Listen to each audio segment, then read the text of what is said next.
What up, guys? Welcome to another episode of the Tuna Status Podcast. It's been a while. I know, as you can see, a lot has changed. I'll give you guys a full walkthrough and walk around as far as what's changed over here, as far as the set goes in a little bit. But as you can see, first things, new couch.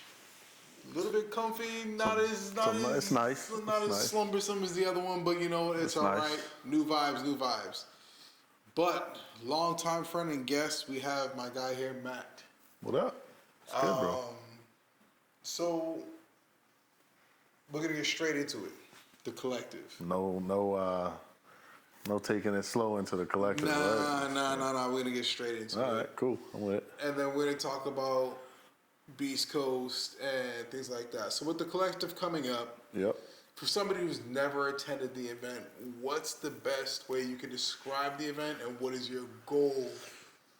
So it could be like self-explanatory. What do you want it to be known as? It's a great question, actually. I think the way I like to explain the collective is it's an automotive gallery comprised of prime examples from all different aspects of car culture. So okay.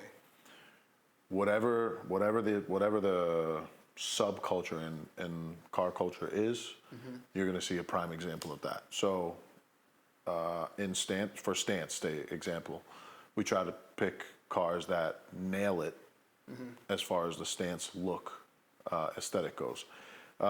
Stance can mean different things. What does stance mean? Is it like the wheels and fitment aspect of the car? Is it the overall theme, the build of the car? Like, what is, because some people think stance is just like, I made these wheels fit on the car. Yeah, I mean, I think that's a lot of what stance is, but the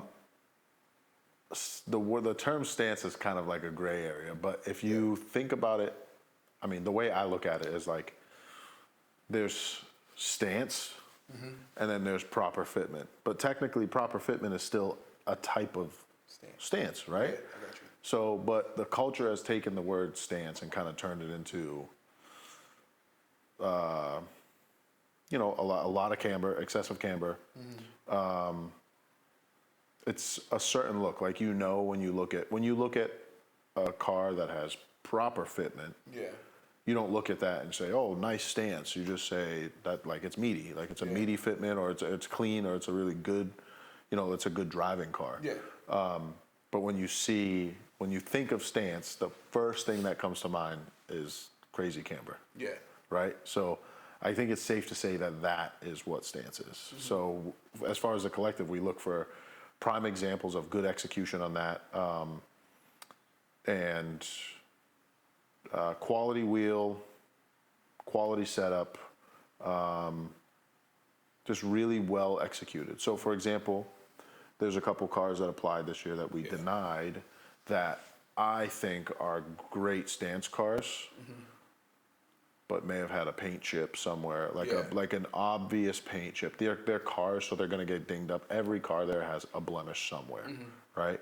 I don't care what the car is. There's a blemish somewhere. Yeah. Even SEMA builds. There's a blemish. You might not see it, but there's a blemish somewhere. Nothing's perfect, right? But there's a couple cars we denied this year that nailed the stance thing. But there was, in the photos that were submitted, there was noticeable things, whether a lip was damaged or paint was cracked or peeling on a fender, or a quarter or something like that. Yeah, quarters take it pretty bad. Of course, You know, these guys, I mean, we get a little bit, not even a little, we get away with a lot when you're doing stance on air, because it's kind of a cheat code, it's safe, you can get whatever with wheel to an extent, and just slam it on it. But when you drop it, you want that fender to lip, those quarter panels, they take a hit.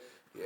They definitely take a hit. And it bothers you because when you walk around the show, everybody's like, "Oh, that's a nice car," but when they hit your quarter panels, you're just like, "Don't look at that, don't look at that, don't look at that." Yeah, So, and it is what it is. Like, there's a lot of cars out there that like nail the stance, but like them quarters and the fenders are just not there. So, yeah, I mean, I guess, and then back to the original question, I guess. Then we look for like quality OEM plus. We look for quality drift builds. We look for quality That's hard. It is hard. That's quality. It is. No, because all these guys drive their cars. they drive them hard, right? But there are drift cars out there. The first one that comes to mind for me, because I know him personally, I talk to him regularly, is Zach Foss's car. That car looks great. It performs well. Yeah. It's got some damage. I wouldn't even call it damage. It's got some driven hard blemishes, but that car you can take to a meet and be proud of it. Yeah. You know what I'm saying? So I think it's a good representation of what a drift car not should look like, because a drift car, they're meant to take hits, right? But it's a good balance of like a car that Zach can take out to the track on a Saturday, go get ice cream with his girl on a Sunday. You know what I mean? I can appreciate that. I can also appreciate a drift missile, but if there's no care put into the car, like in Japan, you see a lot of well-maintained and well-cared-for drift cars. Yeah. You know what I'm saying? So why can't we do that here? So that's kind of the drift aesthetic that I want presented at the Collective, is a well-maintained and well-taken care of car that you can take to the track, slide it, and then bring it to a meet or an event or out with your girl. So we talked about how you want the Collective to be portrayed. Yeah. And what do you feel like are some common misconceptions when it comes to the Collective? Like as far as getting in and getting accepted, and what do you think some of the things that people might not understand when it comes to the admission process? So I think a lot of people miss the goal of the Collective. Yeah. And I can't fault them for that, because it's been an invitational event. So how would you know if you weren't really on the inside of it, kind of? Yeah. You know what I'm saying? Or been there before. So the goal with the Collective is always, always, always to put on for New England. It's always to uplift. When I started BeaastCoast, the goal was, my reason for starting BeaastCoast was because all you ever saw back in the day was, in magazines, was California builds, California cars, all these like West Coast cars. And I'm like, bro, we got heat here, but nobody showcases it. So my goal was starting BeaastCoast was put on the East Coast. It's in the name. It's in the name. Yeah. You know, BeaastCoast, East Coast. It's in the name. So with the Collective, my purpose is like, let's uplift New England's and the East Coast best cars. Now, obviously, the Collective is mainly New England. Yeah. Thankfully, we're expanding to the tri-state now. We've got a ton of cars from Jersey and New York coming this year. We had a few last year. We got a bunch coming now. Some new. Yeah, exactly. Yeah. So, but we want to present the best to the world. I'm not worried about presenting the best here at home. My goal is to, and that's why media is such a focus, so that we can really bring them together, inspire people to keep raising the bar of your build, and then show that we have that here. Shows like Grassroots, Weekfest East. Yeah. Those are shows that I look to and I'm like, they're nailing it. They're nailing it. Those are all East Coast cars. Grassroots does a hell of a good job at putting on for the East Coast and tri-state, whatever, just the Northeast region. And so yeah, that's what we're doing in our own way. So I think the misconception is that anybody just thinks like if they apply, they're gonna get in, or it's like these other shows where they're just kind of like in it for the dollar. Yeah. And they're like, yeah, well, you know, this car, it has a mod on it. Yeah, come show it. No, bro. Like, you need to bring something unique to the table to be at the Collective. So, I mean, we talked I heard you speak on it a little bit as far as the origins of BeaastCoast and your ideals in the beginning. Take me back to like when it actually popped in your mind to do this. Like when I first wanted to do it? Yeah, before you even had the name, and then I got you. And it was just like, you know what, like I'm outside, and like what was your thing that made you start this? So I was in high school, and I was always into drawing, and then I used to be really good at drawing, and then I got into photography. Okay. When I got into photography, it was the same time I got into cars. And at the same time I fell in love with cars, I was constantly buying car magazines. Constantly. I was subscribed to them. I just was buying car magazines. Anytime I went out, I was looking for car magazines. And so I started collecting them. And then I was like, I want to start my own. Yeah. And then I was like, I think I was like 15, bro, 14, 15, 16 years old. I was in high school, and I was like, I'm going to start my own magazine. And I went to no business knowledge, nothing. I was a kid. And I was like, I don't know how to do this. I know what I want to do, and I can go out and take the photos. I was like just like a confident kid. I wasn't taking magazine quality photos. I was just shooting with a little cyber shot point and shoot.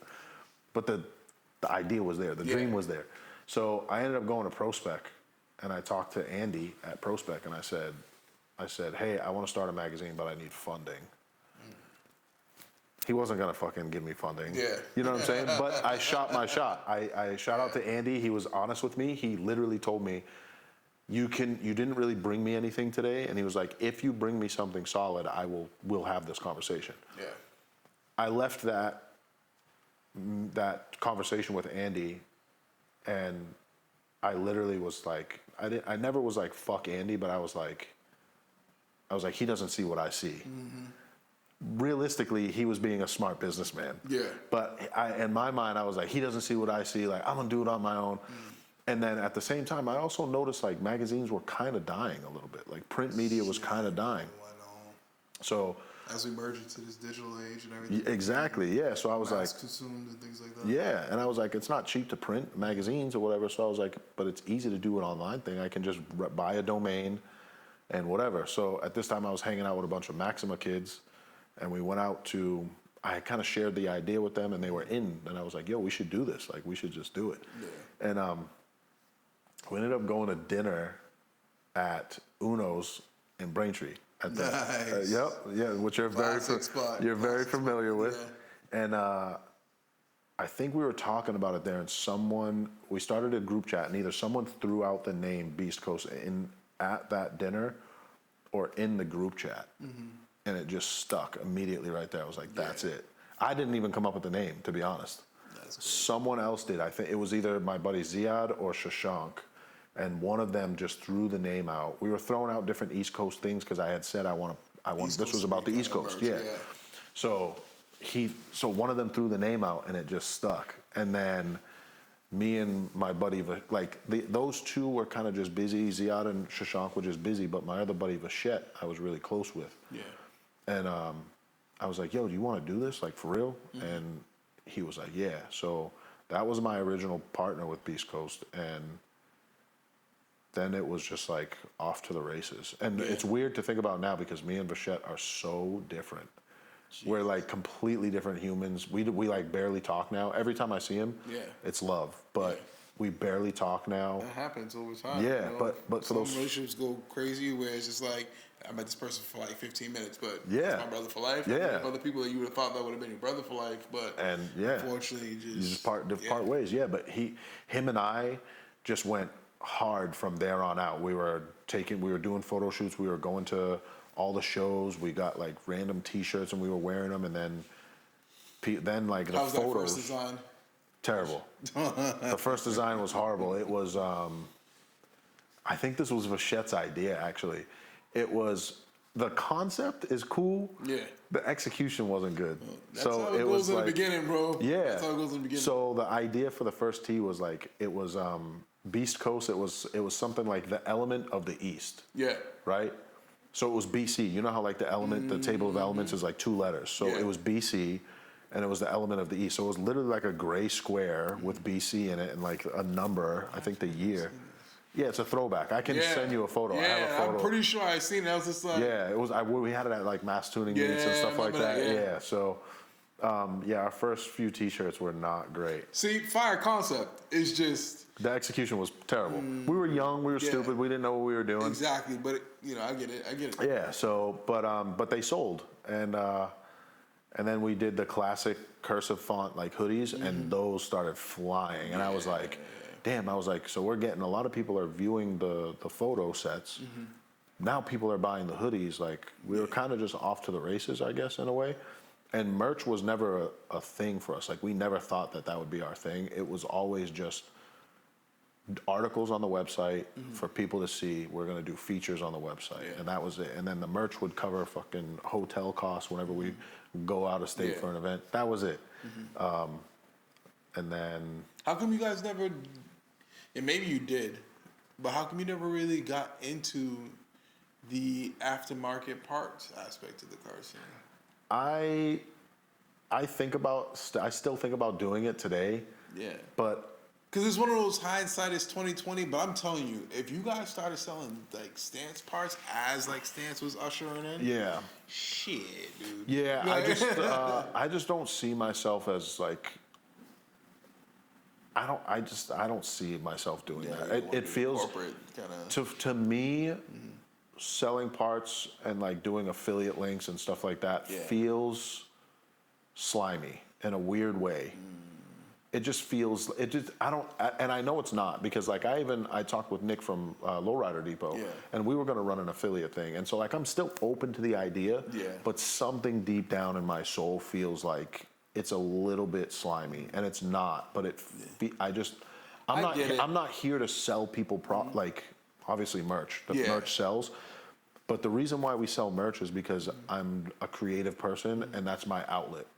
I don't sell it to like make... obviously we sell for a profit, but I don't sell... I'm not trying to like cash in off the community. Yeah, I'm looking more of like offering the mindset of saying like, you guys have the idea of the quality builds. Now it's for people to sit there and say like, where's truly the quality parts that's tested, tried and true from these guys within this community. It's like, listen, like I want to get these really nice coilovers. I want to be static like this guy. Where can I find it? That's not some guy who's just looking for a markup or looking for this, looking for that. Like somebody who I know Matt. I know Matt. If I'm getting it from Matt, it's not half-assed. It's not cheap. It's not put together. It's not some Temu. Not Temu, but it's not Temu coilovers that are rebranded. You know what I'm saying? For $400. Yeah. No, I understand that, and I definitely appreciate you saying that. Like, you know, people would recognize that I'm not selling bullshit. Something about it. Exactly. Something about it just feels too. I feel like if we start selling parts, it gets away from what BeaastCoast is at its core. And it's like a media company for the culture, and we're just trying to push the culture forward. I just feel, because then I feel like at some point, I don't know, like I don't want to be known as like, I also don't want people bothering me for parts all the time.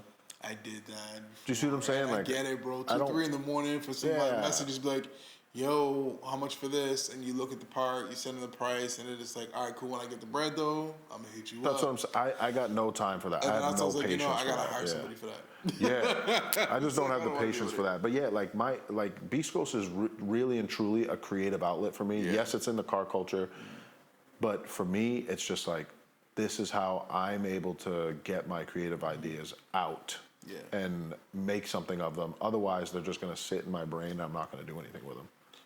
So speaking on creativity, that actually leads to the next thing I want to speak on. And I've seen you become more outspoken about this subject. And I feel like the creative process can be definitely hindered by the mental state that you're in. Oh, yeah. And I want to speak on that for you. And what's the journey been like as an event promoter, an enthusiast, a photographer? Like, how's been the ebb and flow with you mentally throughout this journey with BeaastCoast? As a creative person, everything I do, literally everything I do aside from my day job, is like I think of creatively. And when you're not in the right mental space to be creative, it literally feels like you're just wasting time. I've been like lifetime. And there's times where I go 2-3 months without feeling creative, and I'm like, shit, am I never gonna get it back? But when I'm in that zone, when I'm in that creative zone, it's like the best feeling in the world. and I get it for 2 to 3 months at a time, and I'm like, I come home from work and I'm just on my computer designing or coming up with ideas, and like the best feeling is like when I see something and a random idea pops in my head, and I'm like, I jot it down, and my notes in my phone is full of probably like 200-ish design and t-shirt ideas for BeaastCoast. So I have years worth of merch. And creative art ideas, and some of them suck, and some of them are amazing. But it'd be crazy though, because ones that be like you swear suck, they really end up hitting, and you're just like, I never would have known you guys would be like this. I never would have thought like. What's one of the ones that you thought really was gonna go off, and it actually did? It did go off? Yeah.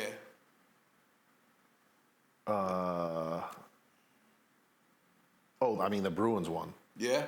The Bruins one, I was like, oh, this is gonna hit, and it fucking hit. Yeah. I mean, the Bruins design is part of the reason why, as part of the revival of the brand, a couple years ago. That's true. That design alone. I know. We sold like 180 of them in like 2 days or something like that. Jesus Christ. They flew, and then I was like, oh, people still want this, and then sure enough. But dude, I have like designs in my head. I'm like random stuff hits me. So for example, and this one I'm going to do at some point, so mark my words. But I have this weird concept in my head of the grizzly bear. He blew a bubble of pink bubble gum that's too big, and it popped, and all his fur is covered in pink bubble gum. So it's like a brown grizzly bear, but covered in and it's a stupid idea, and it has nothing to do with cars. But when I visualize it in my head, I'm like, that is sick. And then the BeaastCoast on the front will be made from like chewed up bubble gum. It's like a really dumb idea, but it hits because people when we execute it, once it's executed, bro, like that's a fun design, you know. So the art hits when it doesn't have to be explained, but it's felt. Yeah. And the best thing about it is like, yes, we put out car clothing, but my favorite is like the stuff that we're able to kind of like step outside the box. So the BeaastCoast Surf Shop has nothing to do with, well, I mean, there's a car on it, but like it's outside of it. I have a BeaastCoast pizza shop idea or a BeaastCoast House of Pizza. I have a design for a BeaastCoast, my mind is blank, like a union t-shirt. So it's like a local 617. Yeah, exactly. And it's like a BeaastCoast Union t-shirt. Like random ideas hit me like that, and I'm like, I got to stew. And I have designs for a lot of these done already, and they're just kind of chilling. And then when I get into that creative space, to get back to the original question, when I get back into that creative space, I'm like, oh, I got that design. Let me work on that. And then I'll work on it for a week, 2 weeks. And then if it's finalized and it's done, that's when you'll see it come out. Okay. Yeah. Okay. So, moving from I guess we could tie it in together. You know, the mental space and being there creatively doesn't mean the same thing when it comes to organizing the event. Like, has there been times where you just been like, you know what, I don't want to do this this year, or I don't want to do this next year. Like, what's the bounce back for you? What keeps you going? Like, for me, it's always like, there's been moments where I've hosted an event, but then I just take a scan around and I see everybody enjoying themselves. Yeah. And it's like, damn, I created a space for you guys, but at the end of the day, you guys are ultimately the space. Like, I got the parking lot, but it would just be me in the parking lot at the end of the day. Yeah. But the spectators and the attendees, they're the ones who make the event. But what's it like going through some of those moments where you're just like, I don't want to do this anymore? Yeah, I mean, I think we all do it. Like, to say, let's take Electro, for example. Okay. He hosts his show in the DCU Center, and I know that there's times where he's like, I don't want to do this. I don't feel like doing this anymore. And that's normal. We go to work every day, and we don't want to go to work every day. Yeah. Right? So there's a lot of things we don't want to do, and we do them, but like, obviously it's a little different because this is a passion thing. Yeah. So, but yeah, like there's been times within the past 2 weeks where I'm like, I don't want to do the collective. Like, I don't want to do this. But then the next day I'm all in. And maybe it's just that I'm burnt out, mentally burnt out, and I'm like, fuck, why do I keep doing this? But at the event, like you said, when you see it, that's the payoff right there. Every year, it's like, oh, this is it. Like, this is why I do it. Yeah. So, but yeah, there's times all the time, 100%. There's times where you're just like, dude, I am so sick of doing this. Like, I'm sick of going through Excel sheets, sitting there spending my nights going through Excel. Like, a lot of people don't know the stuff that goes on as a promoter. I'm going through Excel sheets. I'm trying to organize stuff for the media guys. Trying to get food trucks, trying to pull permits. Like Jake is running around all over the place in Western Mass trying to pull permits and lock stuff in. We're trying to get food trucks and the events are expensive. So like that's another thing nobody knows is like I've got to be $6,000 in, $7,000 in on the collective this year. I may not make that back. We may not make that back. It's like a lot of people just think it's like all money all the time, and it's not. It's so much. I would have more money personally if I was not running BeaastCoast right now. Yeah. And that's what they don't understand. Yeah, they don't get it. Yeah, there's a lot they of just think like, we see 300 cars in the parking lot, and y'all cashed in, and it's like, no, dude. Because if I was to employ myself and pay myself hourly alone, that would zero out just all y'all in the parking lot by it itself. 100%. I think let's not talk about merch. Let's not talk about that's police another detail. thing. Let's not talk about what happens if it rains. Like you guys don't even show like. That doesn't mention any of that. But let's just talk about me. If I employed myself as an employee and I put myself on a payroll, the amount of hours that you put 100%. I'd quit. At minimum wage. I would quit. Like 100%, bro. Yeah, it's crazy. I mean, between the merch, I mean, I gotta be a couple grand to $3,000 worth of merch. Then the venue rental, then police detail. Then a lot of people don't even think the website fees that like I have to run to like I have just to pay. Just keeping your domain name. Yeah, just keeping the domain name. If that shit expires, some people out there and will buy that shit and sell it. Yeah, exactly. Yeah, so like the website fees, all that stuff.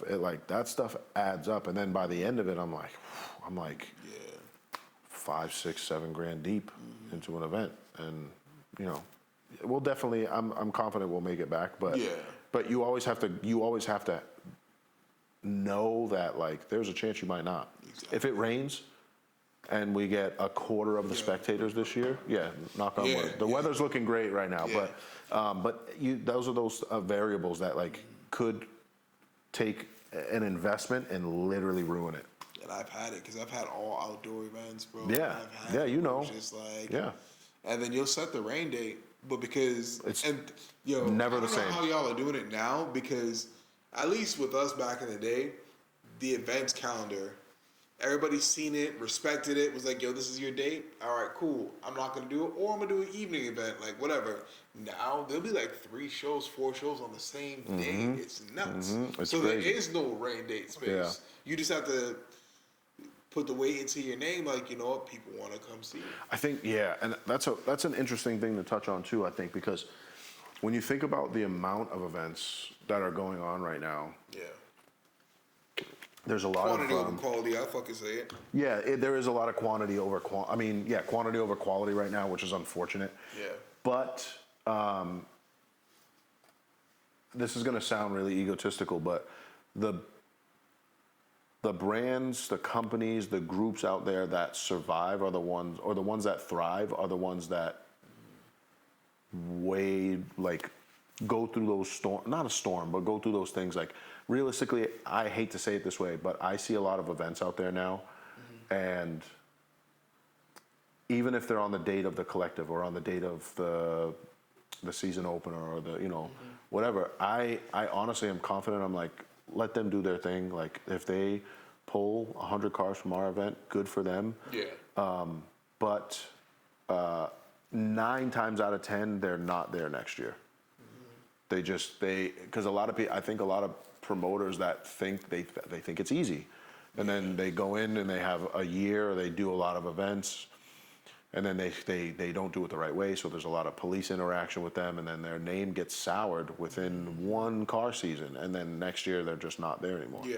So if you're gonna do it right, do it the right way, invest the money the way we do, and I promise you'll last. But if you don't, Also, I feel like a lot of people are forgetting. They're skipping from A and everything between and jumping straight to Z. It is okay to start with small events. I promise you guys. It is okay just to chill with 10 of your friends that you're cool with, and maybe 10 extra people that you want to introduce or mingle that you might have seen online, shoot an invite, whatever. It's okay to start small and not even think about the money yet. And then as you guys naturally grow into the brand or whatever, even if you have a name for it, whatever, cool. But a lot of people want to just throw a name on something, throw it in a random parking lot, and yes, their first event might be successful, but what did you take from it? What did you learn from it? That goes back to... How do you to, elevate it? Like, right, 100%. And that goes back to quality over quantity, and we see a lot more quantity over quality because you catch lightning. I see so many people out there that catch this lightning in a bottle where they fill a parking lot. And to them, it's number. Yo, bro, I brought out 450 cars. Yeah, but bro, 70 of them were stock, 200 of them were junk, and 50 of them were just like random street traffic, and then you had 150 nice cars.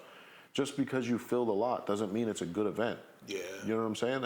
And a lot of people are like, oh, well, bro, your ego, they're all car enthusiasts. It doesn't matter. No, it does matter. It does matter because that nobody is going to want to go hang out at a lot with 60 to 70% junk and 30% nice cars.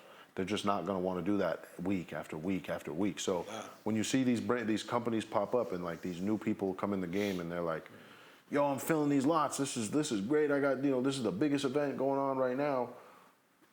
Cool, but like, where's the quality at? Where are the good cars? Like someone sent me something the other day. Literally sent me on the BeaastCoast page a video of an event somewhere, and it was a parking lot, and he was just sending me a video, and he was like, yo, check this out. And my reply to him was, well, where's the nice cars though? And he laughed reacted to it, but I was serious, bro. I was like, bro, you're in a park, I get it, but it's junk. It's just a bunch of junk. So no offense to anybody that wants to start a car thing, like start it. But it's like, okay to start small. Yes, bro. You don't have to do the social media viral thing. You don't have to. So much. It'll mean, I promise you guys, and we've both been doing this for a long time, and any other promoter will tell you this, like, it's okay to start small with a consistent group of people in your life, because within that, you'll create your team, and your team will be there to support you. That when you guys grow, it's organic and it's natural. You guys already know what roles you want to play within the brand. Or some people might not want even to have anything to do with it, but they're willing to help you as just a friend. But take your time and enjoy what's in front of your face. Just not what's online. Don't force it. Like, let it happen organically, and I'm telling you, like, it's way better. It'll feel so much better. Yep. Moving on. One thing I wanted to ask you is, like, and I've talked to other people about this, like, but I know you've done this role. What's it like being a vendor at these car events now? Like, it seems like things are slowly kind of like dying off, like, from our era. And I get it, things evolve, things change, and this, that, and the third, but like, and other shows might keep this actually going, but the models are not there anymore. The entertainment isn't really there anymore. The vendors aren't really there anymore. You're starting to see promoters take more of the approach of, we're going to fill more cars. Because if I give this guy a 10 by 10 or a 10 by 20, that's 4 cars I'm missing out on. Or now vendors are like, okay, well, where's the ROI? I've spent $500 to be in your space. Yeah, it's cool promotion, but we didn't sell anything. So what is it like for you as a vendor? I think I look at it a little bit differently than, again, it's never about the money for us. I mean, Jake and Gio now, I mean, this is the first time we've ever really talked about it, but Gio's like it's like up there with Jake and I now. There's like a third. Shouts to Gio. Yeah, so we talk about it, and we're talking about like some events that are coming up in the next few weeks that we want to vend at, and WeekFest is one of them. And WeekFest for me is like, I want to be there. I want to vend there. My Maxima was in WeekFest back in the day. right now, the booth price was steep. Yeah. And I know we're not gonna, we might sell enough merch to cover it, and that's fine. Local events though, like when I go to like Honda Fest, right? Like we were at Honda Fest last year, Gio and I had a blast because we're chilling at the booth and we're hanging out with friends. And so like the booth now becomes more of a place to congregate and chat than it is to like recoup your cost on. That's true. So there is the return on investment is really not there at most events, and that's something to consider. But when I think about like Staggered, like I'm probably going to do a booth at Staggered. So what separates you from saying, "Hey, I want to do a booth," versus I'm just going to pull up with a couple of guys and we're just going to park and chill? I mean that's definitely an option too, but it's like if it's more brand representation and a chill spot. Like the booth is now, like I said, it's becoming a chill spot. So like we just have people. We have Gio brings music. We got the merch out. We'll definitely sell stuff. So like it'll go. But then like at what was it, Honda versus Toyota, we dropped 2 new shirts and we did really well. But like we were all just chilling at the booth, just having fun. Like it's just fun. So like yes, it's a little bit different than it was before, where I don't really go into the booth thing like thinking like, oh man, we got to make the money back. Obviously that is part of the goal, is to like at least break even or get close to it. But if I have like a home base for BeaastCoast and then I can use that booth as a promotional thing, so like it's just brand identity. More people are going to see it. And then the cars you bring is important too. So like if you have a booth with 2 really, really nice cars, that people are going to look at that and be like, damn, that's how they operate. Like, okay, I'm with that. I respect it. Then that's when you get the people that are going to support the brand in the future. So the other disconnect I feel is also sometimes the promoters and the vendors themselves. It's like, hey, you parked, here's your spot. I'll see you at rollout.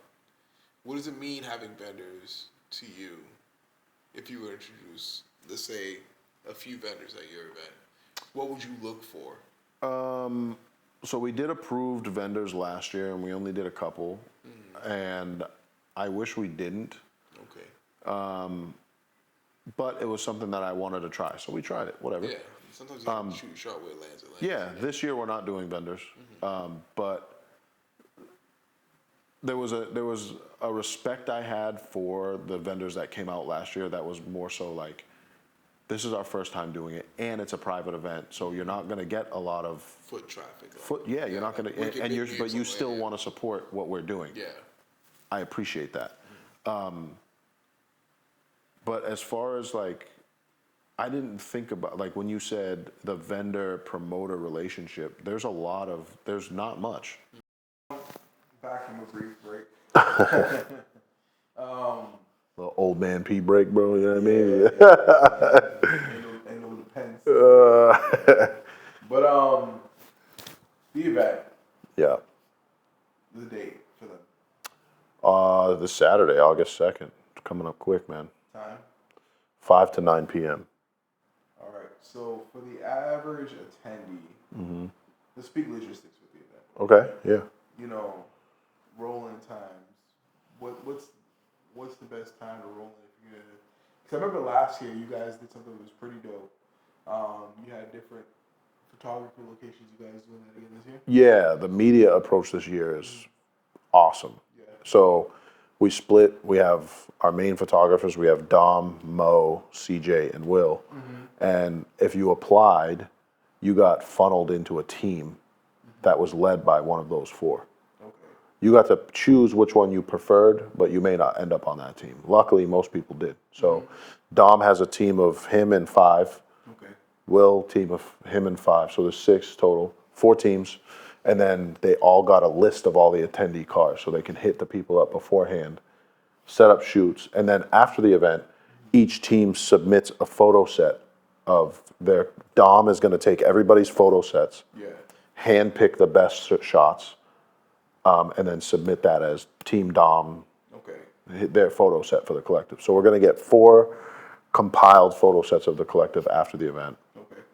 which is pretty cool. Nobody's ever done that I've seen, doing teams with photographers. Like, media, you know how media is huge for us. So there's that. And then as far as like roll-in times, there's two groups. There's Group A and Group B. Okay.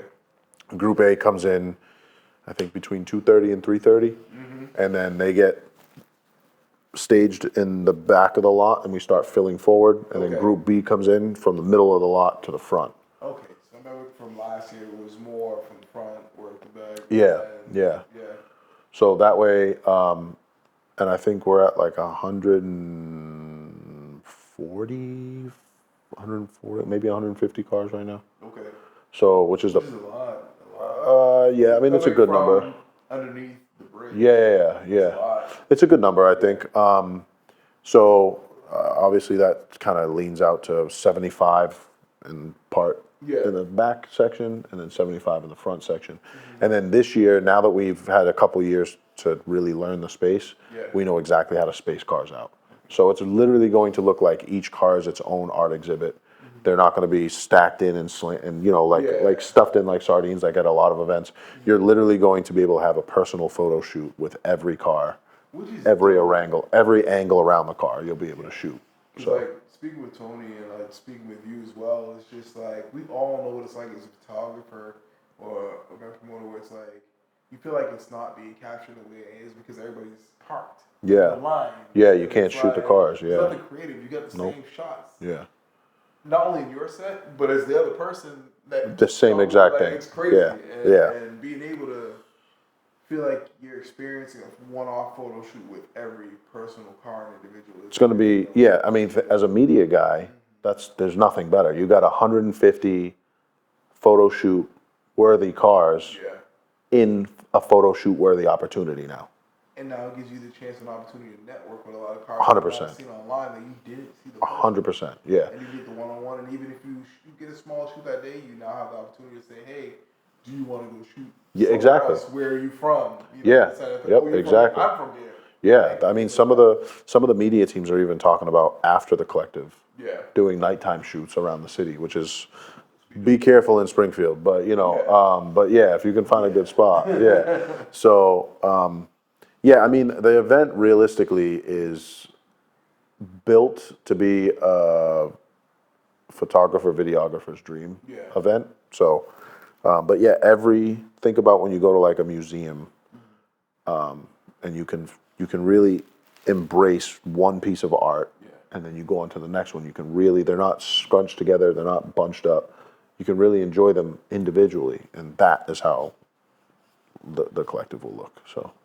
Now the important question, one of the few, I just got my bill together. I just got some photos.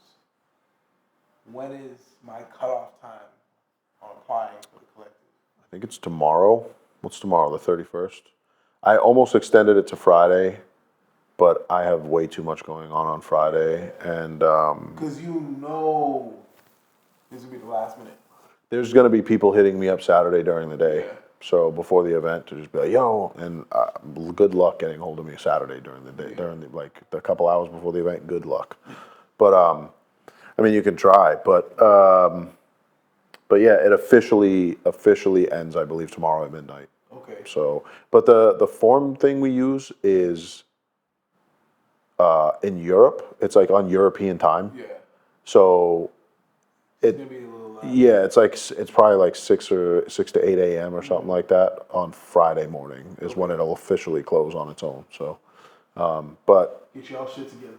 They're still coming in now. We have a few to review now. I checked while I was here. I think a couple more people submitted. So, but we'll get to them. Okay. We'll get around to them. And as far as logistics, I know you guys have accommodations, restrooms, things like that. Food is the local areas. We have a food truck this year. Okay. So there's a local taco truck. They got all sorts of tacos, birria, all the good stuff, burritos, So, and it's authentic too. It's not. Okay. It's not some. No offense. It's not some Americanized taco truck. It's official. So, and then there's a bathroom downstairs that last year was leaking. I don't know. I didn't know this until after the event, but everybody was like, "Yo, it was leaking." This year, the bathroom's good. So it's fully usable. Whoever broke it last year, chill out, bro. Yeah, and don't Especially break it. with tacos. Yeah, I was gonna say this year with the tacos, don't do that toilet dirty. But it'll be clean. It's in an office, so it's a nice spot. No porta potties or anything like that. So should be good. So. Roll up when you guys looking to kick everybody out, so you can finally get some fucking sleep. 9 o'clock will be the end of the event, but we've had people go over to the casino. And then when they come back, I don't know, some people come get their cars at like midnight. So you can technically leave your car in there if you want, and just go over to the casino. But we own that garage for that night, both floors, the top floor and the bottom floor. Obviously the show is up top, spectators on the bottom. We have a couple people asking about that. So just for clarification, bottom floor is all spectators. Top floor is show only, which you need to apply for. But yeah, people have left last couple of years, people have left their cars up there, went to get food down the street, went to get food, or go to the casino and blow their gas money away. And, but yeah, it's our garage for the night. We own it. And everybody get home safe. I get it. It's exciting. You're excited. You're cruising with friends, but be safe out there. Please, and be mindful of everybody else on the road. We want everybody to talk about how great the event was the next day. Police detail, so don't act up because there are police there. It should be good. So this year, I will say, what separates the collective this year from prior years? What does this year mean? This is a big one for me, for sure. So this year, it's the first time we've ever opened it to the public. So the gallery is now a public gallery. It was private before, obviously. It's now a public gallery. This is our 10th year, so this is our 10th year anniversary, and I am seriously considering this being the last one as well. So at least for some time. So we might move to a once every 5-year model. That doesn't mean BeaastCoast is done. That doesn't mean I'm done with events. I want to take a slightly different approach. I want to maintain what the collective is, but operate it differently. I have the whole thing in my head. I don't want to speak too much on it yet, but I want to take what the collective is, mold it into something slightly different, and then make that event for moving forward. Okay. The collective itself will still be maybe once every 5-year private event. So this 10-year anniversary could also be the swan song for the collective. But as long as everything works out well, and I'm already kind of in the process of working on what's next, then we'll be fine. So I think people will love what's next. And trust you and respect your vision. Know that you're handling the collective with extreme care. Yeah. And it's always going to be a good hand. Yeah, for sure. I'm just trying to. 10 years is a long time. I don't want to ruin the collective's legacy. Not that I'm really worried about ruining its legacy. I don't think that's going to happen, but I don't want to ruin its legacy. So I would like, if we're going to go out, I want to go out on a high. Yeah, so, definitely. Yeah. So as we come to a wrap on this podcast, I appreciate you guys for chiming in. I know it's been a while. I've been dropping a lot more episodes, and especially highlighting a lot of the females within the car community. Great stories. I want to bring all aspects, all cultures, and really, capture the moment with a lot of my friends that I met throughout the years and introduce them to you guys, reintroduce them to you guys. But we're going to hit you with one final question. Sure. And I've adopted that question and evolved that question from before. It used to be kind of, telling people what you want your legacy to be known as. But we're going to focus more on the torch. And how do you see when it's, I don't want to say said and done, but do you see yourself passing the torch? Really just being okay with stepping back? Or would you want to still have a hand? It's a loaded question. So I've answered something similar to this before. I don't know if it was on our last pod or if it was just in conversation with someone, but my answer to this is going to sound really egotistical, but it's the best way I can explain it. Okay. My thought on passing the torch is we all saw what happened with Apple when Steve Jobs died. It's not the same. It's not the same company. The products are still good, but there's no innovation. That's my biggest worry with passing the torch. I don't want BeaastCoast I don't want to pass the torch to someone and then have it stay flat. Yeah. I want to pass the torch to someone who's going to understand what we created, why we created it, and what's next. And that's an extremely hard thing to do for anybody who wasn't there from the beginning. Yeah. So I'm open to the idea of passing the torch, but likely BeaastCoast will die when I decide I'm done with it. So, and I think that's the best way to honor it. Yeah. I think instead of passing the torch, let whatever other kid is out there who dreams of starting a car magazine or dreams of, or is a creative or something like that, let him have his shot of doing something. For example, your son. Like he eventually, it seems like he's into this. Yeah. So eventually your son is going to maybe create his own brand and he may have that spark, he may have that whatever. So it's like, there was car clubs and car groups and whatever before BeaastCoast. They will be them. They will come after. So I think our time that we're here operating, and I still think we have plenty of time left. I'm not even close to done yet, God willing.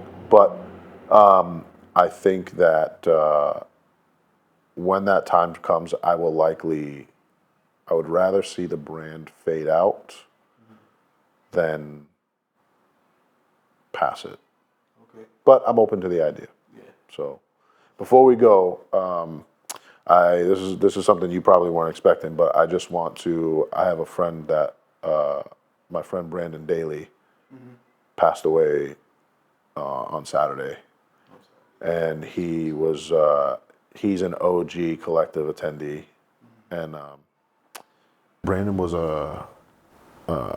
Brandon's been a huge supporter of BeaastCoast for like a long time now, and this collective kind of hurts because he just had a heart transplant. Yeah. And he couldn't make it anyways, but I was like scrolling through his Instagram and like some other things in the last 24 hours, and there's like videos and pictures from the last collectives, and like he was there last year before he had to go through the transplant, and like, so it's hard to like have a show coming up when I just lost someone, when we just lost somebody.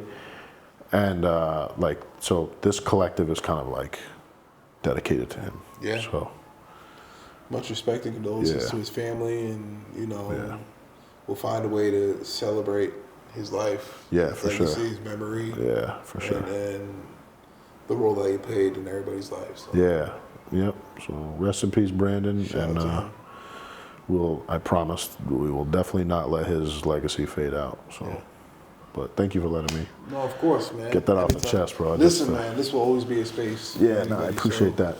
Till next time, I appreciate you guys. Like, comment, subscribe. We're gonna be back up and running, and this is the new space. I'll give you guys a full tour, the whole nine. Yep. Once again, thank you for coming through, bro. Really, really appreciate it. Yo, y'all bully him to bully this man to keep doing the pods and long form, and bully him to do another event, bro. I'm always texting him, telling him, yo, bro, do more. And I know it's in him. I know he wants to. And I know he has plans to. I know. But we'll start small, and then we'll get just back. Bully him, not bully him. Bully him. Till the next time, y'all know the vibe. Stay up, stay blessed. Peace. Later. That's honey.